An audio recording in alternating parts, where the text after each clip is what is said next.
Sir, it starts in your home, in my home, and in everybody else's homes. It starts in our home. You say some mama touch kiya ya kaka touch kiya. That is how it happens. We are told, "ऐसी बात मत करो," and the child actually doesn't express herself.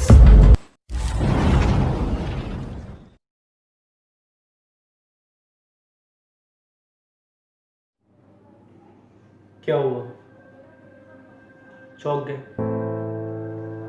मैं भी चौंक गया था, पर शायद आपकी चौंकने की वजह कुछ और हो और मेरी चौंकने की वजह कुछ और थी। When I know about this issue, I was completely shocked.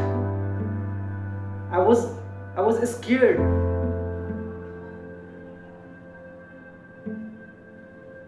And you know, when I read this story, which made me realize that there is something happened, then there is something bad happened around us, जिसके बारे में कोई बात नहीं कर रहा है, जिसके बारे में शायद आपको ना पता हो और जिसके बारे में मुझे नहीं पता।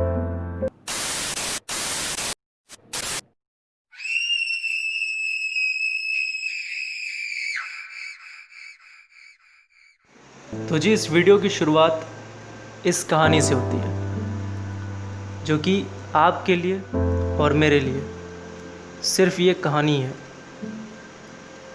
पर जिस पर गुजरी है उसके लिए ये डरावना ख्वाब।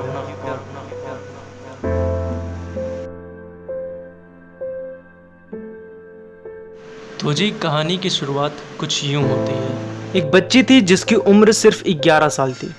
जहाँ पर बच्चे अपनी किताबों और खेलों में मशरूफ रहते हैं, उस एज में उसके साथ एक ऐसा घिनौना काम किया जाता है जिसके बारे में ना मैं कल्पना कर सकता हूँ और ना ही आप। जी हाँ, शी वॉज मॉलेस्टेड, और मॉलेस्टेशन करने वाला उसका कजिन ब्रदर था।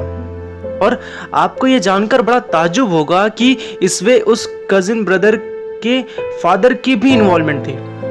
ऐसा नहीं, उसने ये सारी बातें नहीं बताई अपने पेरेंट्स को, बट बाप को तो सोसाइटी और समाज में झुकने की आदत थोड़ी थी, तो उसने डांट डपट कर उसकी आवाज को कैद कर दिया।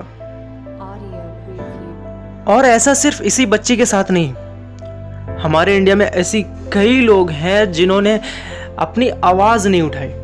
वो सिर्फ ये समाज के होते हुए, अपने लोगों के होते हुए, अपने पेरेंट्स की इज्जत को देखते हुए उन्होंने अपनी आवाज़ें नहीं उठाई।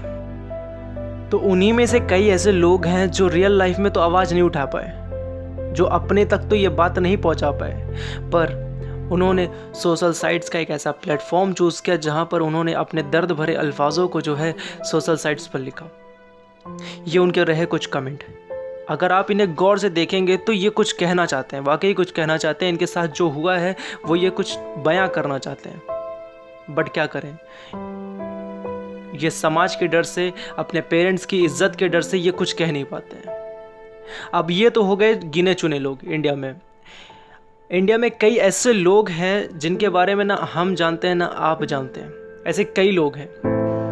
तो आइए देखते हैं इंडिया के ऐसे कई लोगों के डेटाज।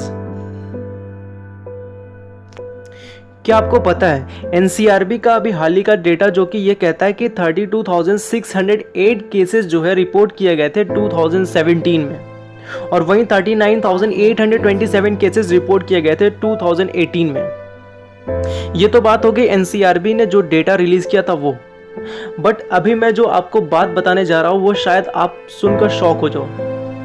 क्या आपको पता है इंडिया में 109 बच्चे 109 चिल्ड्रंस सेक्सुअली अब्यूज किए जाते हैं हर दिन। इस चीज़ पर आवाज़ उठाने कोई नहीं आता। जब सुप्रीम कोर्ट ने इस चीज़ पर एक्शन लेने को सोचा, तब हमारे देश के कई ऐसे स्टेट्स हैं जिन्होंने रिपोर्ट देने से, सबमिट करने से मना कर दिया। यहाँ तक कि सुप्रीम कोर्ट ने 10 लाख का फाइन भी मारा है। और कुछ तो ऐसे स्टेट्स हैं जो सुप्रीम कोर्ट को मजाक समझ बैठे हैं, वो कॉन्टिन्यूसली जो है इग्नोर किए जा रहे हैं। और आपको पता है कि 1.5 लाख से ज़्यादा केसेस कोर्ट में पेंडिंग है।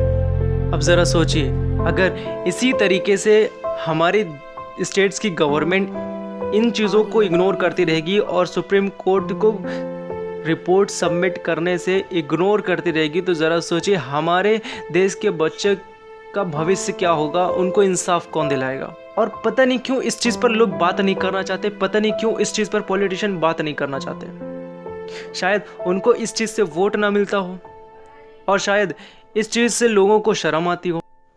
अगर इसी तरीके से हमारे देश के पॉलिटिशियन और लोग इन इश्यूज़ को इग्नोर करते रहेंगे तो ज़रा सोचिए हमारे देश के बच्चों का भविष्य क्या होगा। और जो ये सारी चीज़ें करता है, जो मॉलेस्टेशन वगैरह, जो सेक्सुअली अब्यूज़ करता है बच्चों का, उसका हौसला तो बुलंद हो जाएगा। बस लास्ट में इतना ही कहना चाहूँगा इस मुद्दे पर, हर दिन दर्द से टूटती है फिर भी उड़ना वो चाहती है। बनाकर तुमने उन्हें गुलाम अपना, समझना मत उन्हें शिकार अपना। दिखाकर चेहरा बेगुनाह का समझते हो खुद को बेगुनाह। खुलेगा पिंजड़ा जिस दिन इंसाफ का झुंड मंडराएगा, इंसाफ का झुंड मंडराएगा।